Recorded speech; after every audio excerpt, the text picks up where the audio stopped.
We want to bring in the voices of regular Chicagoans about the end of this unprecedented election season and what they expect tonight and going forward. WBBM's Terry Keshner is live on the news line from the Empty Bottle in Ukrainian Village, which is hosting an election watch party tonight. Terry.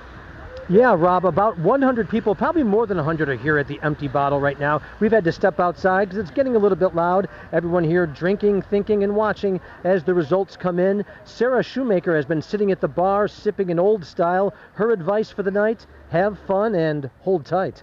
Pretty anxious, but I also feel like nothing matters. And, I guess we'll see how it goes. I don't know. But you tell me, you had a really funny line. You said, a viewing party, you might spend No, I think instead of staying at the Empty Bottle, I'm going to go to my friends and cuddle a cute dachshund to get me through this election. Yeah, and some people in this mostly young crowd are a bit pessimistic about whether elections actually matter very much, but there is pizza here and beer, so that is what matters to everyone for now. Reporting live from the Empty Bottle on the 1000 block of Northwestern, Terry Keshner, 105.9 WBBM. Parishioners have been coming up to Holy Name Cathedral since the big announcement during the noon hour to celebrate and pray for the new Pope. WBBM's Terry Keshner live on the newsline from Old Town with that part of our coverage. Terry. Yeah, Lisa, it seems that as nearly as soon as the announcement was made from the Vatican, the Chicago faithful began to gather at places of worship. Excitement, surprise, and joy are being felt now that native Chicagoan Robert Prevost is Pope Leo XIV. Mary Constorum says it's a welcome surprise. I was sleeping in, and then my mom just comes in my room and wakes me. She's like, they chose the Pope, they chose the Pope. And I was just so excited. And we, my whole family, me, my mom, and my dad came in, and we just all crowded around the TV. And we're just watching and waiting the whole time. Mary and others saying that the Chicago Pope will connect with young people as the Catholic Church enters a new chapter. Live at Holy Name Cathedral, Terry Keshner, 105.9 WBBM. Each Tuesday, we look at people and organizations doing positive things in the community. This week's difference maker has spent nearly half a century feeding people in the western suburbs. The story from WBBM's Terry Keshner. So folks can drive through, which is pretty quick, and they just kind of get an assortment of things, or they can come down here and be able to actually shop and pick out what they want. Jenny Hull is CEO of Beyond Hunger in Oak Park. Beyond Hunger is a food pantry, but we also offer a drive-through, and we have a home delivery program that serves Austin and Oak Park, as well as nutrition education. We have dietitians on staff and benefits access, so helping people sign up for SNAP, RTA rides, and Medicaid. And here we are on a Saturday, and you're very busy. Very busy. We have seen record numbers. Last Saturday, we served 422 households, which is about 1,200 individuals, and it's the most we've ever served in our entire history. Bree Kellogg is Beyond Hunger's dietitian and benefits services manager. We help the food pantry team procure the healthiest food. We have very specific standards that we try to abide by.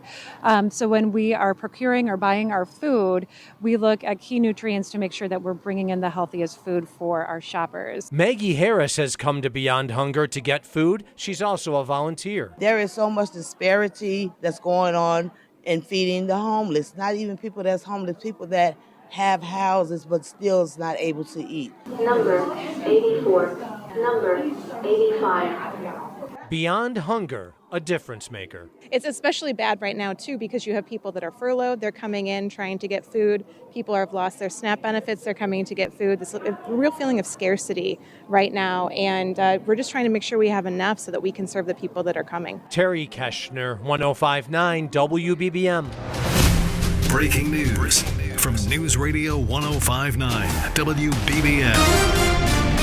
And we've got breaking news from the Loop, where there's been a development in this evening's anti-ICE protest and march, where we find WBBM's Terry Keshner. He's live with an update. Terry, what's been going on since we talked to you last? Lisa, this is what happened just a short time ago. As demonstrators were marching on Monroe near the Palmer House near Wabash, a car did plow into the crowd. Police were trying to stop this vehicle. We saw one person go down. People began scattering out of the way of the vehicle. A very, very frightening situation. We did see at least one person who appeared to have been knocked down by the car, but then just like that, it was over. Police did get the car pulled over. It looked like it was going to be horrible. It looks like no one was seriously hurt. Can't say that for sure. We don't see anyone down right now. Now this demonstration, this large demonstration, seemed to have been a little bit re-energized by that, and it is moving south again on Wabash under the L tracks. You can hear it.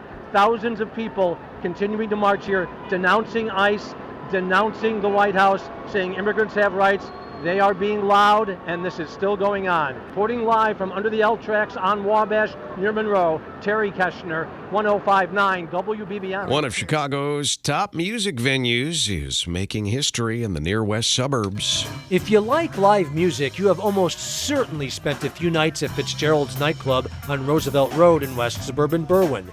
Now Fitzgerald's has been officially added to the National Register of Historic Places, the only music venue or nightclub in Illinois and one of the few in the country to earn such an honor. Will Duncan and Jess King are the owners of Fitzgerald's. When you walk into a building that was built as a club and has been a club for 100 years, there is a feeling to it. We're starting to plan some events around, we're ordering a plaque and having a plaque dedication here, and hopefully getting some signage out on the highways, and we'll do a few things throughout the year for sure. Terry Keshner, 105.9 WBBM. Pope Leo XIV is from Chicago, as we all know, and apparently so are some of his ceremonial clothes. WBBM's Terry Keshner is just back from a Chicago business that makes divinely inspired clothing. Who knew? He's here at the Anchor Desk. Hi, Terry. Yeah, Lisa. House of Hanson. It's a really neat place on the northwest side. It's been making liturgical vestments. Those are garments that clergy members wear during religious services for more than 100 years. And owner Gerard Ahrens told us they recently had a rush job for Pope Leo XIV for a ceremony in early July. It was kind of a rush to get it through pretty quick. Normally to make caskets, to make vestments and whatnot take about 6 to 8 weeks, sometimes as long as 10 weeks. But in this case, within a week, it was done. And the Pope has been a House of Hanson customer before. We've known the Pope for a number of years because we made things for him when he was the bishop in Peru. And subsequently, when he'd come in town, he would stop in. So he was actually here about 1.5 years ago. And Lisa, when a lot of priests spotted the Pope wearing the vestment, they knew right away it was made by House of Hanson here in Chicago. Yeah, such a cool story. And it's been around 100 years. Yeah. Will House of Hanson make more items for the Pope? Well, they hope so. They weren't able to say for certain, but House of Hanson says that having a Pope wearing their stuff certainly is good for business. So we'll see. Yeah. All right, Terry, thanks so much. Great job. Let's take a quick moment, go back live to Terry in Gary, because I'm assuming those U.S. Navy Blue Angels are about to... I hear engines in the background, Terry.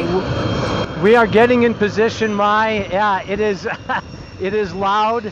These beautiful Blue Angels planes. Okay, I'm getting some louder noises. I believe that like means are those jets. Again, another jet coming the other way on the runway apparently has to get out of their way, so we don't have any, obviously, horrible mishaps here.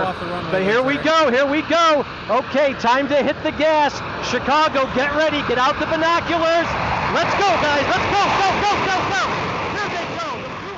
Our top local story on WBBM. Governor Pritzker says he is not going to get on the phone with President Trump as a major ICE operation appears to be brewing in Chicago.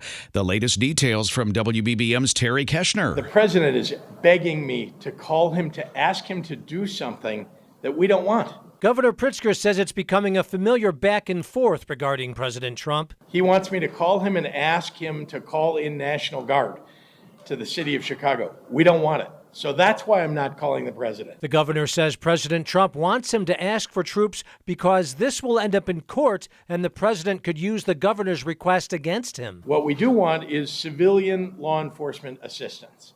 We want to make sure that we have enough FBI, ATF, DEA on the ground. We have some already, as you know. They do really good work, working in tandem with state police, working in tandem with Chicago Police Department. The governor also said ICE agents could be in action in Chicago on Saturday. Terry Keshner, 105.9 WBBM. Well, young basketball players from all over Chicago have converged on the north side to compete and build community. The Hoops in the Hood citywide finals championship tournament brought hundreds of young Chicagoans together at Stanton Park on the 600 block of West Scott in the Old Town neighborhood. Alex Anaya is with Local Initiative Support Corporation, the organizer of the tournament. A culmination of activations throughout the city in public spaces, whether it be a playground or a park, to kind of showcase that there are positive things happening in the community through basketball. Melvin Wilkins is a coach with Teens in the Park. You hear a lot of negative things about young people in Chicago getting in trouble, but this is exactly the opposite of that. Super opposite. Super. Like, they just look for something to do. And here we go right here. As long as they got something to do, they can't get in trouble. Terry Keshner, 105.9 WBBM.